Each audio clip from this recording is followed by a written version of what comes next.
इस लेक्चर में हम 5 जगत अवधारणा के बारे में पढ़ेंगे।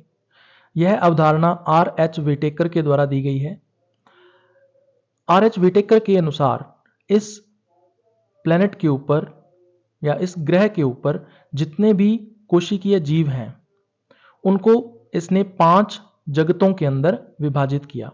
ये 5 जगत कौन कौन से हैं तो इनके नाम आपको ध्यान में रखने हैं। पहला है मोनेरा, फिर प्रोटिस्टा, फंजाई, प्लांटी और एनिमेलिया। अब इन हर एक जगत को हम लोग एक एक करके डिस्कस करेंगे। सबसे पहले मोनेरा जगत की बात करते हैं। तो जितने भी प्रोकैरियोट्स होते हैं सभी के सभी प्रोकैरियोट्स मोनेरा जगत के अंतर्गत रखे गए हैं। तो केवल 3 ही ऐसे जीवों के समूह हैं जो प्रोकैरियोट्स होते हैं, तो इनके नाम आपको ध्यान में रखने हैं।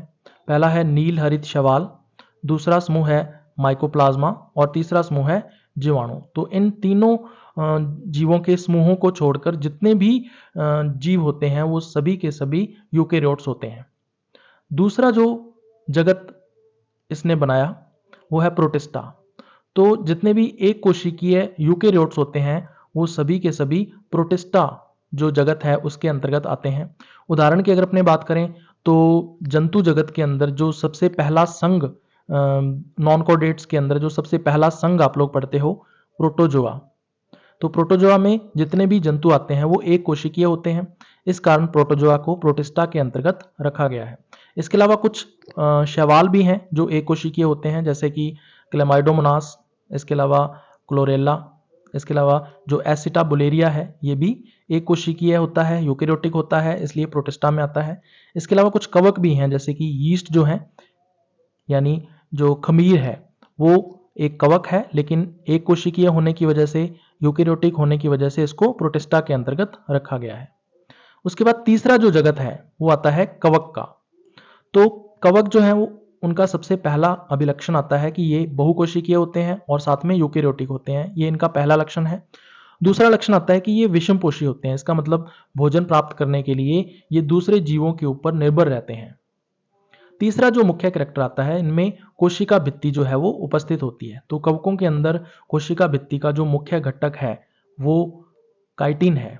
काइटिन के अलावा कुछ अन्य घटक भी हो सकते हैं, लेकिन मुख्य घटक इसमें काइटिन रहेगा। तो ये 3 लक्षण जो हैं वो कवक को प्रदर्शित करते हैं। इसके उदाहरण की बात करें तो इसमें एगरिकस का नाम आता है, जिसको हम सामान्य भाषा में मशरूम कहते हैं। तो बटन मशरूम जो है वो सामान्यतः बाजार के अंदर उपलब्ध होती है, जिसको हम लोग सब्जी बनाने के लिए खरीदते हैं मार्केट से। इसके अलावा एल्बुगो जो है, जो सरसों है उसमें श्वेत किट यानी व्हाइट रस्ट नाम का एक रोग होता है जो एल्बुगो के द्वारा फैलाया जाता है। तो ये एक मोस्ट कॉमन या हम लोग कह सकते हैं एक सामान्य कवक है। इसके अलावा म्यूकर जो है ये भी एक सामान्य कवक है। इसके अलावा जो पेनिसिलियम है ये भी सामान्य कवक है। सबसे पहला जो एंटीबायोटिक था पेनिसिलिन वो इसी पेनिसिलियम से प्राप्त किया गया था। उसके बाद अगला जो जगत है वो है पादप जगत। तो पादप जगत में 3 मुख्य लक्षण आते हैं। सबसे पहला लक्षण है कि ये बहुकोशिकीय होते हैं, यानी एक से ज्यादा कोशिकाओं के बने होते हैं और ये यूकेरियोटिक होते हैं। दूसरा इसमें लक्षण आता है कि ये स्वपोषी होते हैं। तो सूर्य के प्रकाश की उपस्थिति में प्रकाश संश्लेषण करते हैं ये और अपना भोजन स्वयं बनाते हैं। तीसरा इनमें लक्षण आता है कि इनमें कोशिका भित्ति उपस्थित होती है। तो पौधों के अंदर जो कोशिका भित्ति है वो सेलुलोज व पैक्टिन की बनी होती है। तो ये 3 लक्षण जो हैं वो पादप यानी कि प्लांटी को प्रदर्शित करते हैं। तो पादप या प्लांटी जगत के अंदर जो उदाहरण है वो मुख्यतः आपने देखे होंगे नीम, बबूल और बेर। उसके बाद लास्ट जो जगत है वो आता है जंतु जगत या एनिमेलिया। तो इसमें 3 मुख्य अभिलक्षण आते हैं। सबसे पहला अभिलक्षण इसके अंदर है कि ये बहुकोशिकीय होते हैं और यूकेरियोटिक होते हैं। इसके अलावा दूसरा इसमें लक्षण आता है कि ये विषमपोषी होते हैं, इसका मतलब भोजन प्राप्त करने के लिए ये दूसरे जीवों पर निर्भर रहते हैं। तीसरा इसमें अभिलक्षण आता है कि ये इनके अंदर कोशिका भित्ति जो है वो अनुपस्थित होती है। आप देख सकते हो जो जंतुओं के पहले 2 अभिलक्षण हैं ये कवकों के पहले 2 अभिलक्षणों के साथ समानता प्रदर्शित करते हैं, लेकिन जो तीसरा अभिलक्षण है कोशिका भित्ति वो इनको अलग अलग करता है। कवकों में कोशिका भित्ति उपस्थित होती है जबकि जंतुओं में कोशिका भित्ति अनुपस्थित होती है। उदाहरण की अगर अपने बात करें तो जैसे मानव है, ह्यूमंस, हम लोग जो हैं वो जंतु जगत के अंदर आते हैं। इसके अलावा गाय जो है काऊ इसके अलावा कैट यानी कि बिल्ली जो है, इसके अलावा डॉग या कुत्ता जो है वो एनिमलिया या जंतु जगत के अंतर्गत आता है।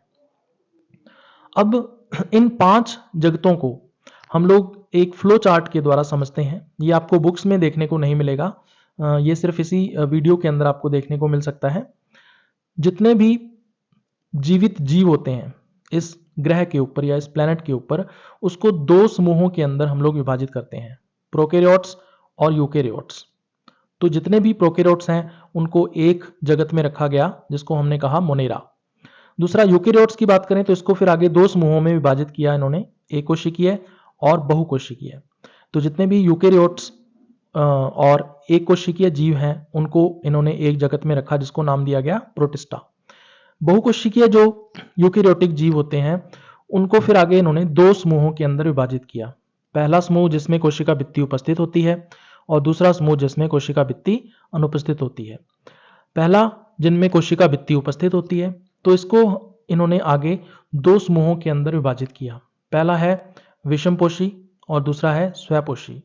अगर विषमपोषी है तो इन्होंने एक जगत बनाया जिसका नाम दिया गया कवक, और अगर स्वपोषी है तो इन्होंने दूसरा जगत बनाया जिसका नाम दिया गया पादप। उसके बाद ऐसे यूकैरियोटिक बहुकोशिकीय जीव जिनमें कोशिका भित्ति अनुपस्थित होती है तो उनके लिए एक अलग जगत बनाया गया जिसको जंतु जगत के नाम से जाना गया। अब जितने भी जंतु हैं वो विषमपोषी होते हैं, इसका मतलब भोजन के लिए दूसरे जीवों के ऊपर निर्भर रहते हैं। अब क्वेश्चन आता है कि ऐसे कौन से जीव हैं जो 5 जगत अवधारणा के अंतर्गत नहीं रखे गए हैं। तो इसमें आपको वायरसेस का नाम ध्यान में रखना है। जितने भी वायरस या विषाणु होते हैं उनको 5 जगत अवधारणा के अंतर्गत नहीं लिया गया है, क्योंकि वायरस या विषाणु के अंदर कोशिकाएं नहीं होती हैं, तो ये अकोशिकीय होते हैं। इस कारण इनको 5 जगत अवधारणा में नहीं लिया गया है।